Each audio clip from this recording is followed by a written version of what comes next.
So, siya yung pinuntahan natin nung isang taon na nakakaraan na yun nga, siya lang mag-isa sa company. Every time na uuwi siya ng bahay at yung trabaho niya, umiiyak daw siya. Kasi nga, medyo nahirapan siya sa trabaho. Tapos dumating siya rito, winter pa. So talagang yung adjustment niya, hindi basta-basta. Tapos pag uwi niya raw ng bahay, wala man lang siya makausap. Every time na uuwi siya ng bahay, talagang umiiyak daw siya.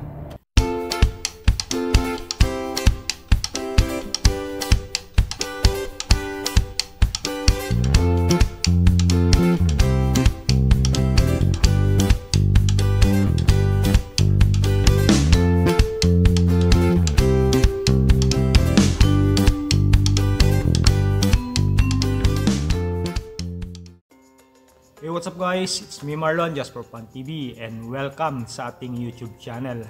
So for today's vlog mga lods, gusto ko lang i-share sa inyo. Lately, itong mga nakaraan na araw, napakarami ng mga magagandang balita. So although hindi sa atin nangyari, sa mga kaibigan natin or sa mga kakilala natin. So I feel so proud of them and so blessed kasi nga nakamit na nila yung mga pangarap or yung mas mataas na stage ng pangarap nila. So kahapon, anong Lunes, dumating yung isang kaibigan natin. Ayan, mega loud shoutout sa'yo, Idol JB Kosyo. Ayan, dumating siya rito sa South Korea nung Lunes. At kanina nag-chat sa atin na sabi niya nandun na raw sa training center at bukas kukunin na siya ng kanyang employer at dadalhin doon sa factory. So si Idol JB Kosyo mga lods, siya yung nasa vlog natin noong nakaraan na malapit nang ma-expire yung kanyang rooster. 3 days na lang, 3 days to go, ma-expire na yung rooster niya. Pero nagkaroon siya ng employer o nagkaroon siya ng EPI. So tuwan-tuwa siya noon mga lods. At yun nga, nagkaroon siya ng EPI March 14 mga lods. Anong araw na ngayon? April 16. So almost 1 month lang ang processing mga lods. Simula na nagkaroon siya ng EPI o ng employer.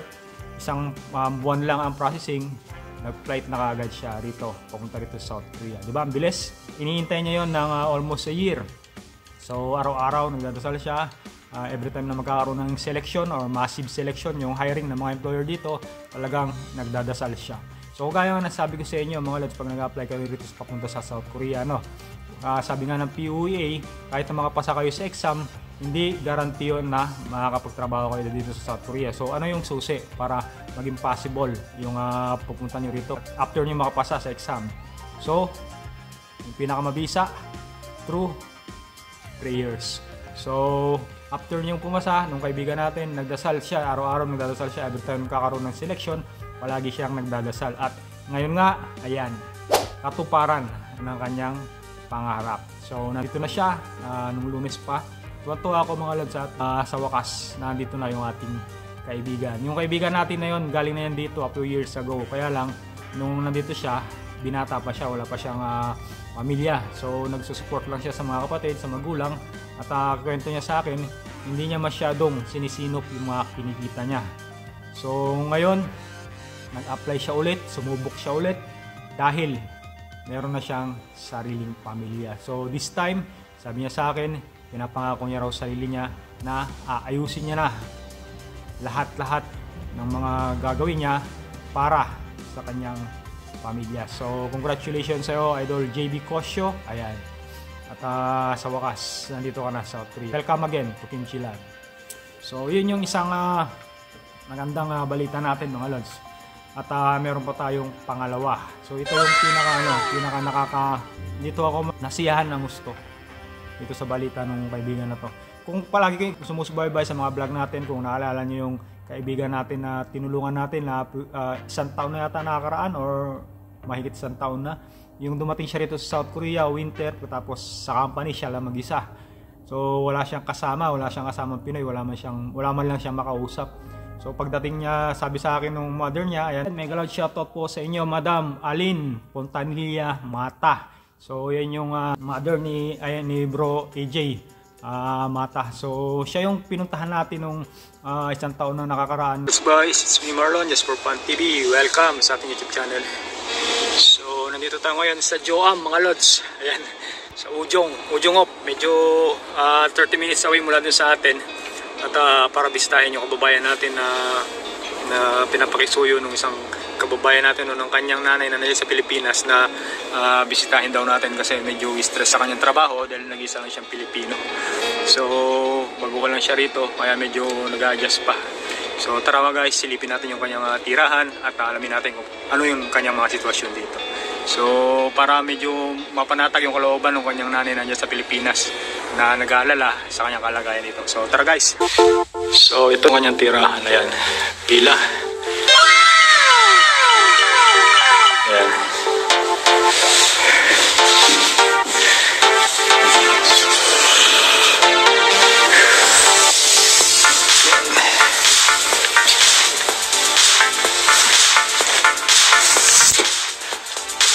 Para may idea yung mga tropa natin nasa Pinas, di ba? O yan siya mga bro, tropa natin ng bagong dating ngayon. Yun nga, siya lang mag-isa sa company. Every time na uuwi siya ng bahay after ng trabaho niya, umiiyak daw siya. Kasi nga, medyo nahirapan siya sa trabaho. Tapos dumating siya rito, winter pa. So talagang yung adjustment niya, hindi basta-basta. Tapos pag uwi niya raw ng bahay, wala man lang siya makausap. Every time na uuwi siya ng bahay, talagang umiiyak daw siya. Pinuntak tayo ng kanyang mother, ayan si Madam Aline. Puntahan ko raw yung kanyang anak at i-counsel ko raw, palakasin ko yung loob. So ginawa natin mga lods, pinuntahan natin si Bro AJ, ayan, at kinounsel natin, sinabihan natin ng mga advices para kahit papano yung kalooban niya gumaan. So para ba ma-feel niya na meron siyang kakampi rito sa South Korea. So meron siyang pwedeng sandalan o pwedeng mahingan ng tulong o matakbuhan ever na mangailangan siya ng tulong. So yan ang sinasabi ko sa inyo mga lods na dito sa South Korea, pagka may mga bago tayo mga kababayan, dumadaan yan, lahat tayo dumadaan tayo sa adjustment mga lods sa pag naninibago tayo kasi nga bago tayo dito sa South Korea, no? So bukod sa homesick, isa sa matinding kalaban ng mga OFW, yung homesick, yung pananabik sa mga mahal sa buhay, yung pressure sa trabaho, klima, at kung ano-ano pa. So kung wala kang kakilala rito at mahirap yung napuntahan mo, yan, sigurado na magpapatong-patong yung mga stress na mararamdaman mo. So talagang kailangan merong isang tao o meron tayong mga kababayan na tatapik sa balikat mo na magsasabing kaya mo yan, ganyan talagang buhay. So napakalaking relief dun sa kaibigan natin nung pinuntahan ko. So laking pasalamat niya at hindi lang siya mga lods ang nagpasalamat sa akin bukod sa mga magulang niya, at meron pang mga tiyahin niya na nag-reach out sa akin na nagsabing salamat lods sa pag-alala mo sa aking pamangkin. So di ba? Ang sarap sa pakiramdam mga lods, simpleng tulong pero napakalaking bagay dun sa kababayan natin. So yun nga ang magandang balita ko sa inyo na ihatid ko sa inyo, at I feel so proud mga lods dito sa kababayan natin kasi nag-decide siya na mas lalo pang mapaganda yung kanyang buhay at yung buhay ng kanyang pamilya. So gusto kong i-share sa inyo yung sa akin parang achievement na yun eh. So gusto kong i-share sa inyo na yung kaibigan natin ngayon na si AJ ay nasa Canada na ngayon. So flight niya kanina. So ngayong araw, kaninang umaga yata siya umalis. So nag-chat sa akin yung mama niya, si Madam Aline, na sir, si AJ nasa Canada na. At pinakita sa akin yung picture ni AJ kasama yung kanyang employer, di ba? So napakagandang mga lods balita, di ba? Nakaka-proud kasi nga nag-aim pa siya ng mas mataas. Nandito yung mga kababayan natin sa Pinas, pangarap makapunta dito sa South Korea para kumita ng malaki Pero yung kaibigan natin ngayon si Bro AJ, talagang nangarap pa siya ng mas mataas bukod sa pagko-Korea, di ba? So alam naman natin na kung anong meron sa Canada. Although sabi ng mga kababayan natin na hindi ganun kadali ang buhay doon, lalo na pagkabaguhan ka. Ang pinakamaganda ron mga lods, for long term para sa pamilya, di ba? So ayan, congratulations sa iyo Bro AJ. Proud ako sa iyo. Katulad ng mga magulang mo, alam ko na tuwan-tuwa rin sila sa mga oras na to. So ayan mga lods, kung may pangarap kayo na magpunta ng Canada at nauna yung opportunity na makarating kayo rito sa South Korea, don't worry kasi nga meron pa rin kayong chance na makarating ng Canada. Alam nyo ba na mas madaling makapunta o mag cross country pagkagaling pa kayo ng ibang bansa kaysa manggagaling sa atin sa Pilipinas? diba? Sa Pilipinas, napakaraming cheche, bureche. Maraming lakad-lakad na kung ano ng mga requirements. So, si AJ, nag-apply siya last October lang. Ilang buwan lang? 7 months?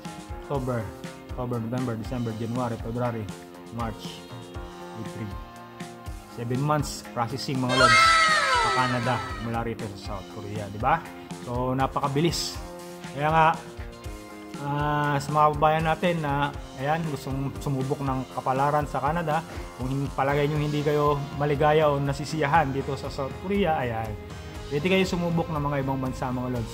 Sa Taiwan, sa Hong Kong, sa Dubai, marami tayong mga kababayan na nakakarating ng Canada mga lods cross country at napakabilis ng proseso. So, kung may plano ka na mag-Canada at nauna yung opportunity na makapag-Korea ka, ayan, huwag kang mag-alala.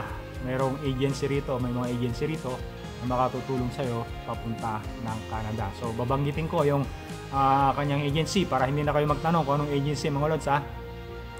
Sa pagkakaalam ko, nag-isang agency to rito sa South Korea na nagpapalis sa puntang Canada. Nagkaroon to ng issue noon pero nakakapagpalis pa rin naman sila hanggang ngayon. So, huwag nyong tignan yung kanilang naging issue noon. Basta ang i-aim nyo, yung kung may bala kayong mag-Canada, matutulungan nila kayo sa napakabilis na panahon. So, ang pangalan ng agency mga lods is K-Monster. Ayan, tandaan nyo mga lods ha, sa Gangnam Seoul ang kanyang address.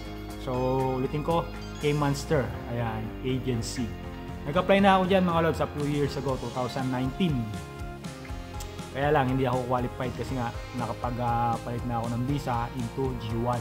Dapat daw, nung E9 pa ako, saka ako nag-apply. Mga 10 months before ma-expire yung E9 ko, dapat nag-apply na ako. Kaya lang, nag-apply kasi ako G1 na ako. So, hindi daw allowed yung mga G1 kasi refugee visa yon. Hindi allowed na mag-apply o mag-cross country. So, kailangan ko raw umuwi ng Pilipinas. So, diyan ako mag-apply sa Pinas. Meron din K-Monster, mga lods, diyan sa Makati. So, pwede rin kayong mag-apply dyan kung gusto nyo mag-direct. Pero, yun nga, sinasabi ko sa inyo, kung may bala kayo na mag-Canada at nauna yung opportunity na makapag-Korea kayo, huwag kayo mag-alala kasi kahit dito kayo manggaling, matutupad nyo pa rin yung pangarap nyo na makapag-Canada. Diba? So, kaya lang mai-share ko sa inyo mga lods, para magkaroon kayo ng idea, no? Baka sakali kasi na meron sa inyo na may plano na pumunta ron sa Canada kahit na nandito na sa South Korea or after dito sa South Korea. So, actually, marami tayong mga kaibigan dito na nandun na mga lods. Meron akong kabats noon na babae. So, nandun na siya sa Canada ngayon. 2 years ago na. 2 years or 3 years ago na babae siya. Tapos, yung mga kaibigan natin dito na nakakalaro sa basketball. Ayan, si Brother Guido.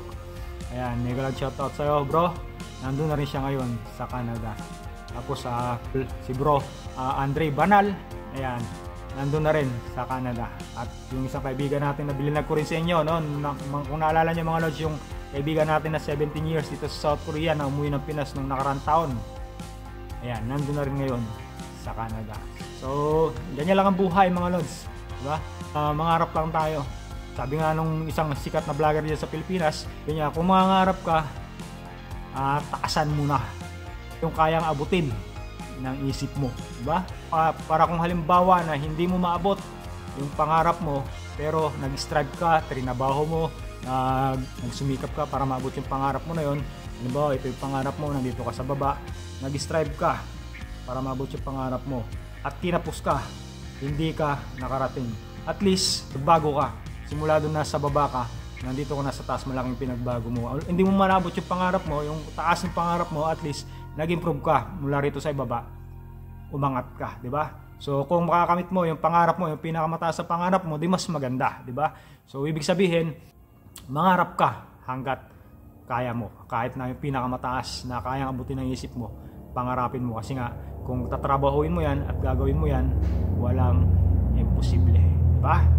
Ayan lang mga lods, gusto kong i-share sa inyo yung opportunity na yan mga lods, para magkaroon kayo ng idea if ever na nagbabalak kayo na mag-cross country. So marami pa tayong mga kaibigan na nandun na, mga matatagal na kaibigan natin na nandito rin sa South Korea at nagbalak ng magpunta ron. So napakarami na. So yung gusto ko lang i-share sa inyo na posible kahit na nandito kayo sa South Korea. Kaya lang mga lods, gusto ko i-share sa inyo. Sana may natutunan kayo o sa palagay mo na may napulot kang idea ngayon dito sa vlog natin. pakihit mo yung like button dyan sa baba para ma-recommend tayo ni YouTube sa mas maraming audience para gumana yung kanyang algorithm dito sa channel natin. At ako sa tingin mo na informative yung mga video na sinishare natin na to, ayan, pakisubscribe mo na rin tong channel natin para maging updated ka sa lahat ng videos na i-upload natin. So, thank you so much for watching. Ingat-ingat and God bless sa inyo lahat.